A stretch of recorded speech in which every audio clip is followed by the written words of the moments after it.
I loved coaching basketball. I loved coaching those kids. I think further along in your career it becomes more coaching the kids than coaching basketball, which is really what it's all about.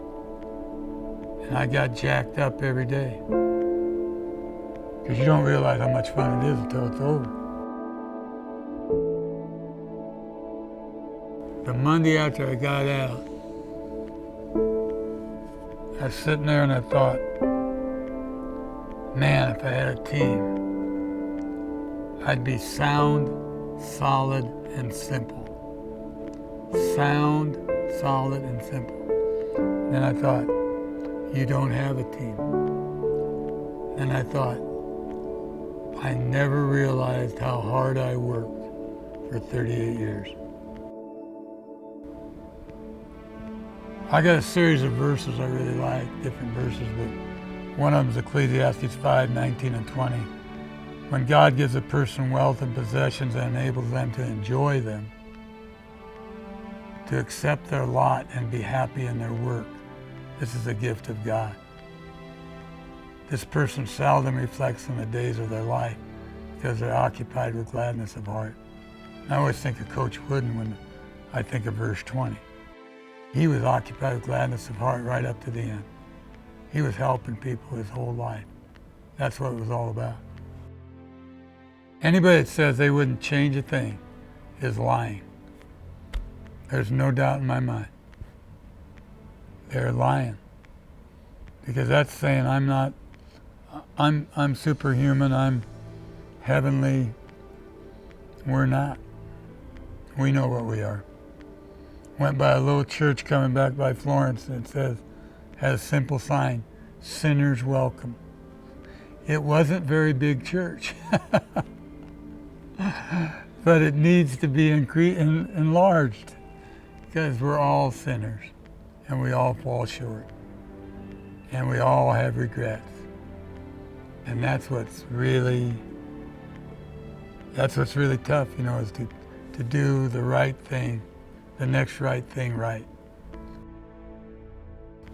Life's a lot more fun when you care about other people and it's a team sport. But contrary to popular opinion, life is a team sport. Rick Warren had it right in the first sentence of The Purpose-Driven Life. It's not all about you. And I crossed it out because I thought he was wrong, but then after reading it all, I figured it out finally, I've always felt I was very selfish. I always want to win. I always want to be the guy, that kind of thing. But,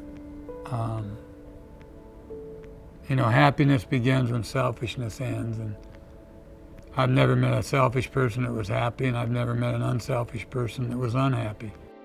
I just think that the more you care about people, you have to be firmer because you don't want them to fail. That's the nature of God. God loves us, but He's not going to put up with any crap from us. And that's the way it's got to be as a parent and as a coach, as a friend. You got to be that way. But most of us would rather be ruined by praise than saved by criticism. It's funny, in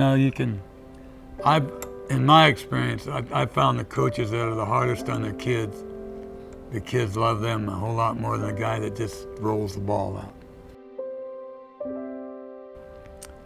They are like your sons. If they aren't, then you really shouldn't call yourself a coach at all. You should care that much or more. When you get down the end of the line, and I could live another 30 years, who knows, but I might live 30 days or 30 minutes. Life is terminal for all of us. It's so hard to know how to reach people. We never did a bunch of the praying stuff because they got a lot of it at Lipscomb. Now, we did some praying and we did some lessons when we were on the road. But it's that day by day way you live your life because really nothing else really counts. I had juice, you know. I was trying to get something done. We were all into it together. The I is a bad word to use in coaching, but it was a beautiful thing what we had. It was beautiful. It was the striving for excellence and doing it the right way, and it was just beautiful. My idea is if and when I get to heaven, that God will hand me a glove and a ball and say, "You're going 9 innings, don't even look at the bullpen." Because I think we'll get to play baseball in heaven. I hope we do. But I know there's a lot of other things more important than playing baseball, but it'd be a nice thing to be able to do.